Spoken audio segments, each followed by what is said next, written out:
वालेकुम दोस्तों की हाल चाल है। ठीक हो? खैरियत है जी। ऐसा खादा पिज़्ज़ा थे इधर आया तो चेहरा नहीं भी खा सकता, कुछ मजबूरी सोशल मीडिया पे तो आए मैडम बेटे बिल्कुल गुस्से हो गए थे क्योंकि पिज़्ज़ा खाता पहली बारी तो हूँ ना बिल्कुल गुंजाइश कोई नहीं तो ऐसा बचा छड़िया होर नहीं बचाया सो मगर वो थोड़ा जो नहीं खा नहीं सकते थे ऐसे शहर है 90 मोड़ तो काफ़ी दोस्त कुछ लोग।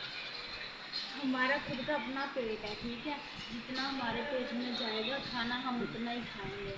ये देखें, टकले साहब उन्होंने खाना खादा चंगा भला, मेरे हिस्से का भी इन्होंने नहीं जी अस्सलाम वालेकुम मेरे पाकिस्तानी भरा मैं तो सज्जन मेले मित्र भरा मन्ना पंजाबी है ठा करके 90 मोड़ अज मैं मेरा नाम मैडम माफ़ी अल्लाह शाफी आए ने गुलाम सिंह बलोचा ने साड़ी दावत की थी असं जनाब उन्होंने पहुँचे तो मेहरबानी मोहब्बत है जी जनाब अल्लाह पाक